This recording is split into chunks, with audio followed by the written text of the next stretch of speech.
Max, a retired German shepherd once part of a snowstorm rescue team, now lived quietly with Peter in a small wooden cabin at the edge of the forest. His days passed slowly, lounging in the sun by the window, curling up on his warm bed, and sometimes dreaming of the old missions, when urgent calls crackled through the radio, and he would dash out, braving the blizzard. But then, one rainy afternoon, Peter returned, coat soaked through, carrying a cardboard box in his arms. Inside were 3 orphaned bobcat kittens, pale gray fur, perked ears, wide golden eyes filled with curiosity. Peter murmured softly, "Just for a little while, Max." But Max didn't know then that from that moment on, his familiar world would change forever. Peter stepped into the house, rain still dripping from his coat, carrying a small cardboard box.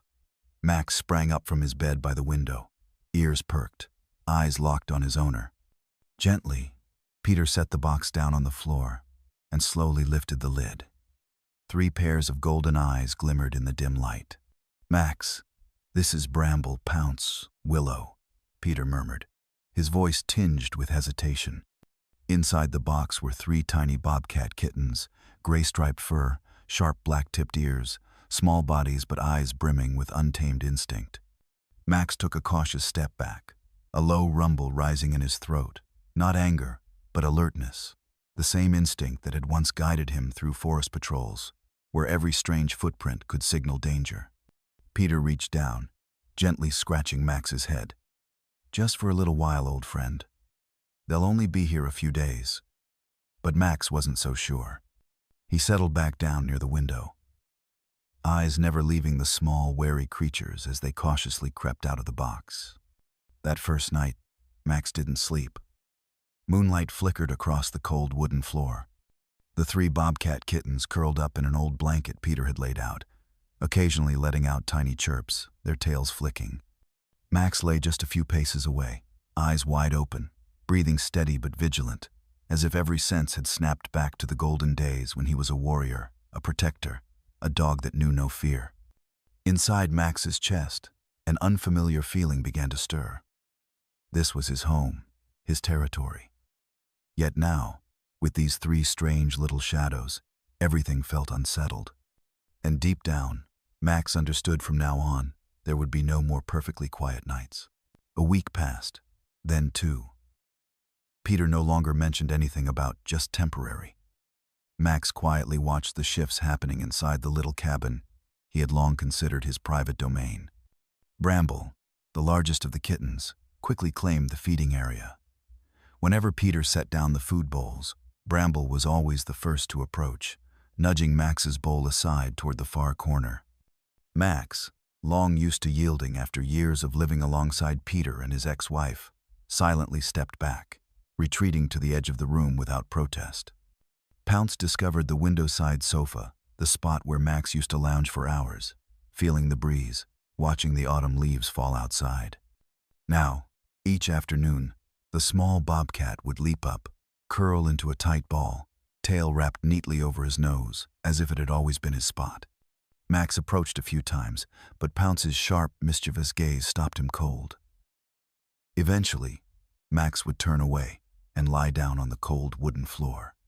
Willow, the smallest, was different. She wasn't loud or demanding. Instead, she would slowly, carefully, inch closer to Max, never challenging, never threatening. Each time Max rested near the window, Willow would quietly sprawl on the floor just a few steps away. At first, Max shot her wary glances. But gradually, he realized this little creature had no intention of taking his place. She simply wanted to be near. Lying there, Max could feel the breath, the presence of these 3 small invaders filling the space that once was solely his. A part of him ached, stirring memories of his past, the days when he was strong, brave, admired. But now, with these gray-striped shadows weaving themselves into every corner of his home, Max was no longer the center.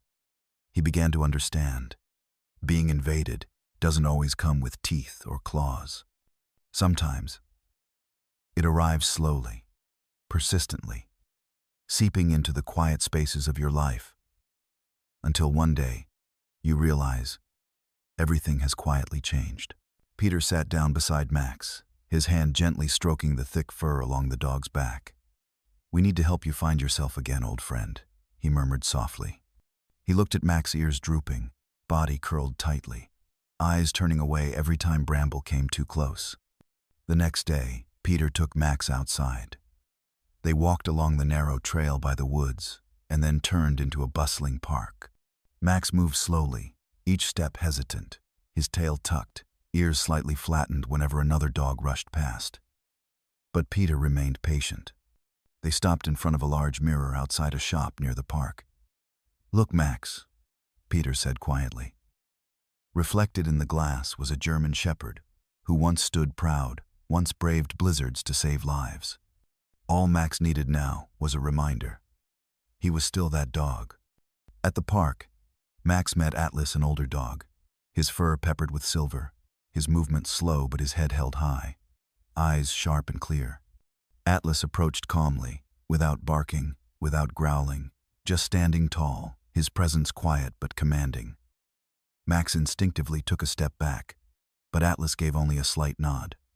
"No need to be fierce," Peter whispered to Max, almost as if he could read the dog's thoughts.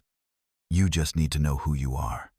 That evening, when they returned home, Max crossed the threshold with a slightly different gait. He hadn't fully regained his confidence yet, but his tail no longer drooped completely. When Pounce shot him a sly look from the sofa, Max calmly met the gaze, not retreating. Willow, ever the curious one, crept closer, and this time Max slowly lowered himself to the floor. Ears perked, eyes narrowing with quiet awareness. Max was beginning to understand. No one expected him to become the dominant force. He simply needed to stand firm in his space, to learn how to be present, steady, confident, and quietly strong without needing to raise his voice. At first, Peter tried using tape to mark boundaries on the wooden floor, separating eating areas, resting corners, and play spaces for Max and the 3 Bobcat kittens. But Max soon realized those taped lines meant nothing if he didn't stand up to claim his own space. One quiet afternoon, Max began his silent rounds through the cabin. He gently brushed his back against the edge of the table, leaving his familiar scent. In the corner by his bed, he carefully placed his old favorite chew bone. He crossed the rug slowly, calmly settling down, head held high, gaze steady and unwavering. Bramble, the self-appointed leader among the kittens, hesitated for the first time when approaching Max's area. Pounce, the mischievous one who loved leaping onto the sofa, grew less daring, only glancing over from a distance. Willow, the smallest and most curious, still watched Max with wide eyes, but now kept her distance, perching quietly near the edge. Peter stood at the doorway, a small smile tugging at his lips as he watched. He didn't intervene. He knew Max was learning how to assert his presence, not through growls or chases, but through his steady posture, his confident gaze, his calm authority. That evening, when Bramble crept toward the water bowl, Max simply tilted his head slightly, eyes sharp and watchful. Bramble paused, licked his lips, then slowly retreated, leaving a bubble of peace behind. Max hadn't won by force. He had won by rediscovering the quiet strength and maturity Peter had so patiently helped coax back to life. And so, in that small cabin on the forest's edge, a new order began to settle, not one ruled by dominance or intimidation, but one shaped by shared respect, mutual learning, and the understanding that true boundaries aren't drawn on the floor. They're shaped in the way you carry yourself and claim your place with quiet dignity. That evening, as Peter bent down to retrieve an old chew bone from under the chair, Bramble, always the boldest of the 3, darted forward in a flash, tiny claws out, and accidentally scratched Peter's arm. "Ah!" Peter yelped, pulling back quickly as a thin red line appeared on his skin. Max, lying just a few steps away with his head resting on his paws, had been dozing, eyes half closed. But at the sound of Peter's cry, his ears shot up immediately. In a single breath, Max was on his feet, striding over and placing himself firmly between Peter and Bramble. No growling, no barking, no snarling. Max simply stood tall, head raised, shoulders squared, deep brown eyes fixed steadily on Bramble. It was a look without threat or anger, only calm, unwavering authority. Bramble, so used to pushing boundaries, froze in place. His fluffy tail twitched nervously, his ears tilted back. 1 beat, 2 beats. Then Bramble took a step back, and another, before quietly retreating to the corner of the room. Peter held his breath, watching the entire exchange unfold. Then, slowly, a small smile appeared on his face. He knelt down, gently placing a hand on Max's strong back, and whispered, "Good boy, old friend." Max tilted his head slightly, not looking back, his gaze still calmly tracking the Bobcat Kittens, as if silently promising that balance had been restored. That night, for the first time in weeks, Max didn't curl up on the cold floor. He returned to his beloved bed by the window, circled once, and let out a long, peaceful sigh.